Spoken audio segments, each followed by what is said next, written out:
उम्मीद है कि आपको दोनों तरह की संख्याएं समझ में आ गई होगी कि डेसिमल नंबर्स क्या होते हैं और फ्रैक्शन नंबर क्या होते हैं। ये कोई अलग अलग चीजें नहीं होती, एक ही संख्या के दो अलग अलग रूप होते हैं, यानी कि एक को हम पॉइंट में लिखकर दिखाते हैं और दूसरे रूप में हम उसी संख्या को बटे के रूप में लिखकर दिखा देते हैं। सेम संख्या होती है। अब बात करते हैं कि हम डेसिमल नंबर्स को फ्रैक्शन में कैसे चेंज कर सकते हैं, तो उस पर ध्यान देते हैं। फर्स्ट क्वेश्चन हम फॉर एग्जाम्पल ले लेते हैं। मान लीजिए हमारे पास है 1.25, यानी कि सवा 1.25। अगर हमें इसे चेंज करना है फ्रैक्शन में, तो सिंपल मेथड एक ये है कि आप क्या करें, संख्या लिखें से सवाल को सॉल्व करना शुरू करें। अब हम इसमें मल्टीप्लाई करेंगे। मल्टीप्लाई कितने से करेंगे? 1 से।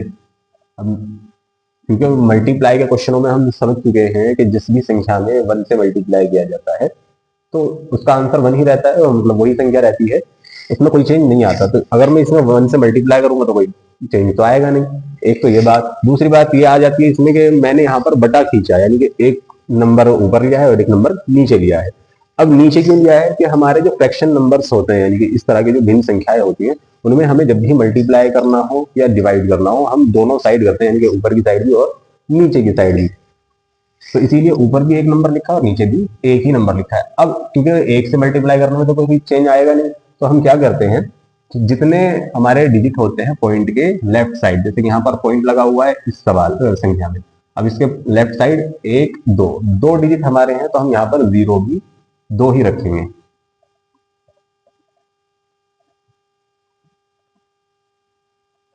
जब हम दो जीरो रखते हैं तो मल्टीप्लाई का क्वेश्चन में ही हम सीख चुके हैं कि जब भी पॉइंट हमारा कोई आता है, गुणा के सवालों में समझाया जाता है कि जब भी हमारा कोई पॉइंट आता है और जीरो वाले नंबर से मल्टीप्लाई करते हैं हम पॉइंट वाले नंबर में, तो पॉइंट सीधे हाथ की तरफ चला जाता है। जितने जीरो होंगे उतना ही सीधे हाथ की तरफ चला जाएगा। जैसे कि यहाँ पर दो जीरो हैं, तो यहाँ पर हमारे एक दो दो नंबर पीछे चला जाएगा, यानी कि राइट साइड चला जाएगा, 5 के बाद आ जाएगा 125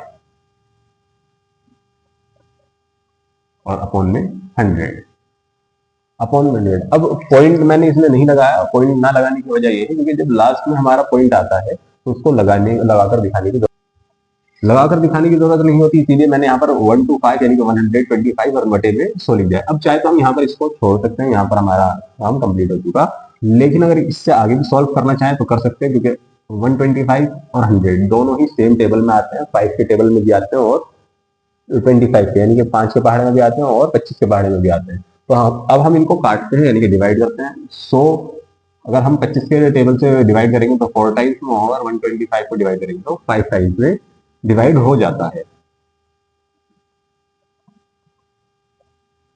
यानी कि 5/4 इसका आंसर आ जाएगा।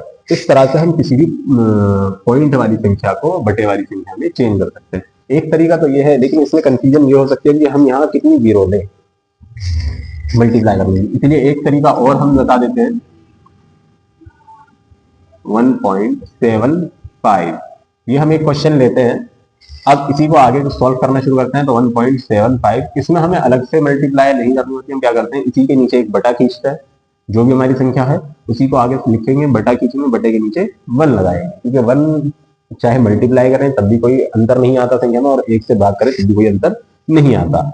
इसीलिए हम बटे के नीचे 1 लगाएंगे, इसके अलावा और कोई नंबर हम नहीं ले सकते। अब यहाँ पर आता है पॉइंट। पॉइंट हम क्या करेंगे, हटाएंगे। पॉइंट हटाने के बदले क्या करना होता है हमें, कि जितने नंबर हमारे पॉइंट के लेफ्ट साइड में है, जैसे कि यहाँ पर 7 और 5 लिखा है, यानी कि 2 डिजिट लिखे हुए हैं, तो हमें बटे में क्या करना होगा, 2 ही जीरो लगानी होगी। अब जैसे कि आप देखें यहाँ पर मैंने 175 पॉइंट हटा दिया है, बिना पॉइंट के नंबर्स को लिखा है। तो अब क्या होगा, नीचे जो हमने 1 लिखा था उसी में हम क्या करेंगे, जीरो लगा देंगे। पॉइंट यहाँ था, पॉइंट के बाद 2 डिजिट थे, इसीलिए हमने 1 के नीचे इन 1 के बाद 2 ही जीरो है। अब हमारा 175 ऊपर हो गया और 100 नीचे हो गया, 175 ऊपर और 100 नीचे। दोनों को अगर हम डिवाइड करते हैं तो 5 के पहाड़े से भी डिवाइड होता है और 25 के पहाड़े से भी डिवाइड होती है संख्या। जब हम डिवाइड करेंगे तो 100 जो है वो 4 बार में डिवाइड हो जाता है और 175 7 बार में डिवाइड हो जाता है। और इसी के साथ सवाल पूरा, यानी कि हमने चेंज कर दिया। 1.75 को हमने क्या किया, बटे वाली संख्या में चेंज किया, पॉइंट वाली संख्या को 7/4 आ गया, यानी कि डेसिमल नंबर को फ्रैक्शन में इस तरह से चेंज कर सकते हैं। एक एग्जांपल और ले लेते हैं,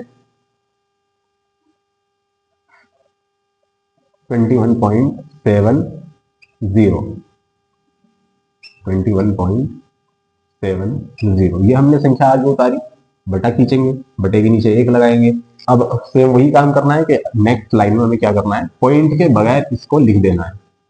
और क्योंकि हमने पॉइंट हटा दिया है तो पॉइंट के बदले हमें 0 लगानी होती है। कितनी 0 लगाएंगे कि पॉइंट के राइट साइड यानी कि सीधे हाथ की तरफ जितने डिजिट होंगे, जितने अंक होंगे उतनी ही 0। अब जैसे कि यहाँ पर 7 है और 0 है, 2 डिजिट है तो इसीलिए हम क्या करेंगे, 2 0 लगा देंगे।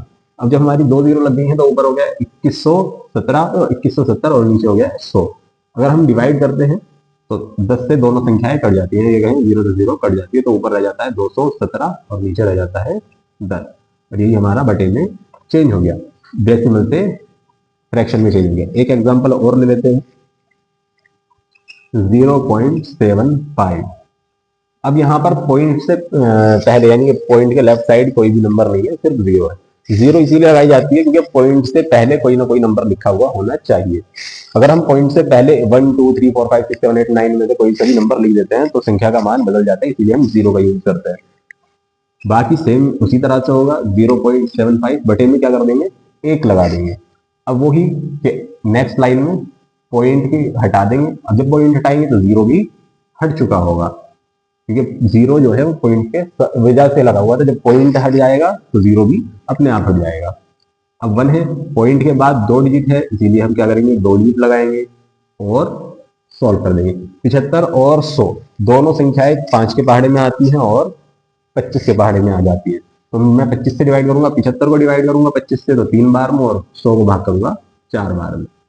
यानी कि 75 को हमने 25 से भाग कर दिया है, इस तरह से 25 किया 75। तो ये जो हमारा भागफल आता है उसी को हम यहाँ पर लिख देते हैं। इसी तरह से जब 100 को भाग करेंगे 25 से, इस तरह से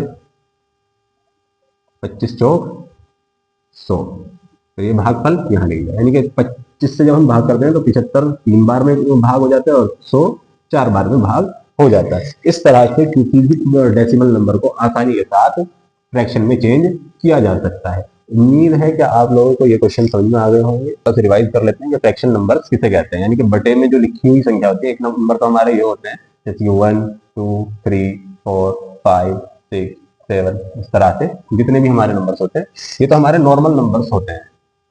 इसके अलावा कुछ संख्याएं होती हैं इनके बीच में, जैसे कि 1 और 2 के बीच में। जैसे कि मैं यहाँ लिख सकता हूँ 1/2 यानी कि आधा नंबर, जिसको हम कहते हैं 0.5। इसी तरह से मैं यहाँ पर लिख सकता हूँ 3/4 जिसको हम कह सकते हैं 0.75। इसी तरह से हम और भी संख्याएं लिख सकते हैं, जैसे कि मैं लिख सकता हूँ यहाँ पर 1/5 यानी कि 0.25 20। या इसी तरह से और संख्याएं हम लेंगे यहाँ पर। इसी तरह से हम यहाँ लिख सकते हैं 9/4। अगर इसको हम पॉइंट में चेंज करना चाहें तो पॉइंट में आ जाएगा 2.25।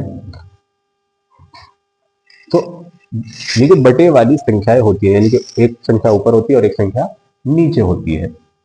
यानी कि मैं यहाँ पर अगर लिखूं 1 और अपॉन में 2, एक संख्या ऊपर है बटे के जिसको हम कहते हैं न्यूमिरेटर,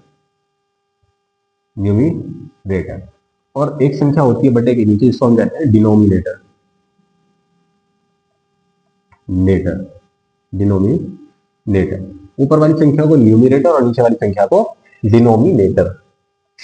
ठीक है, ये दो संख्याएं होती हैं, एक संख्या ऊपर होगी बटे के, एक संख्या नीचे होगी। इन दोनों के मेल को ही कहते हैं फ्रैक्शन।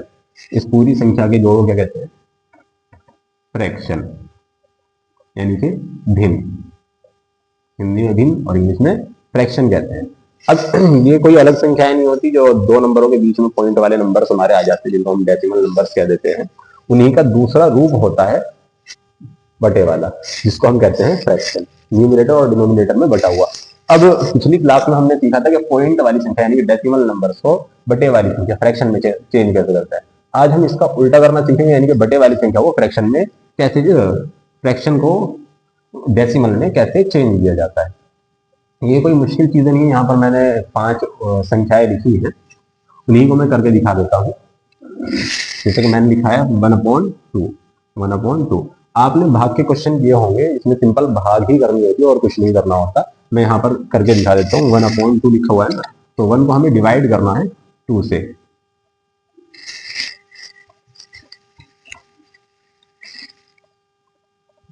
1 को डिवाइड करना है 2 से। अब क्योंकि हमारे पास पहली संख्या छोटी है, 2 का टेबल 1 में तो पढ़ा नहीं जा सकता, तो हम क्या करते हैं, पॉइंट लगा देते हैं और 0 लिख देते हैं। अब 10 हो गया, 2 5 10, यानी कि 2 पंजे 10, इस तरह से डिवाइड हो गया। और ये 0 को, अब यहाँ पर तो पॉइंट 5 आया लिखा हुआ, क्योंकि हम भाग कर रहे थे नॉर्मली। जब हम आंसर लिखते हैं तो पॉइंट से पहले कोई ना कोई नंबर जरूर लिखते हैं, क्योंकि पॉइंट से पहले नंबर का होना जरूरी है, बिना नंबर के पॉइंट नहीं लिखा जाता। इसी तरह से अब आगे और दूसरा सवाल करते हैं। जैसे यहाँ पर लिखा हुआ है 3/4, यहाँ पर हमें क्या करना है, 3 को डिवाइड करना है 4 से। अब 3 तो छोटा है, 4 बड़ा है, यानी कि 3 छोटा और 4 बड़ा है, तो हम इसमें क्या करेंगे, पॉइंट लगाएंगे और 0 आ जाएगी। अब तो बड़ी संख्या हो गई, अब 4 का पारा पढ़ सकते हैं, 4 7 28 और 2 शेष रह जाएगा। पॉइंट हमारे जो लगा हुआ उसकी जगह 0 आ जाएगी, 2 4 तो 20। यहाँ पर हमारी ये संख्या आ गई, तो इस तरह से हम यहाँ पर 0.75 लिख सकते हैं। इसी तरह से यहाँ पर लिखा हुआ है 1/5। इसको अगर हम चेंज करना चाहें तो हमें क्या करना है, 5 से डिवाइड करना है 1 को। अब क्योंकि 1 छोटा है तो इसीलिए पॉइंट लगाएंगे, 10 हो जाएगा, 5 दूनी 10।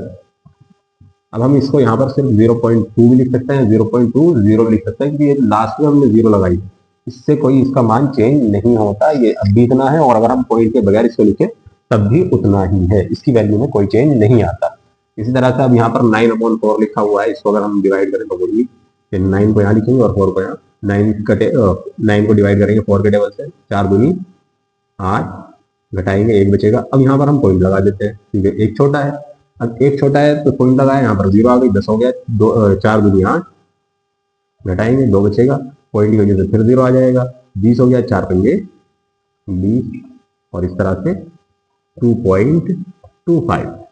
इस तरह से बड़ी आसानी के साथ आप किसी भी बटे वाली संख्या यानी कि फ्रैक्शन को पॉइंट में चेंज कर सकते हैं। जितना आसान डेसिमल नंबर्स को फ्रैक्शन में चेंज करना होता है, उससे कहीं ज्यादा आसान किसी भी फ्रैक्शन नंबर को डेसिमल में चेंज करना होता है। जैसे कि आप देख ही चुके हैं, हमने सिंपल भाग दी है, जैसे कि हम नॉर्मली भाग देते हैं, और वो नंबर जो हमारे बटे वाली संख्याएं थी वो हमारी पॉइंट में चेंज हो चुकी है। इस तरह से किसी भी फ्रैक्शन नंबर्स को डेसिमल में चेंज किया जा सकता है।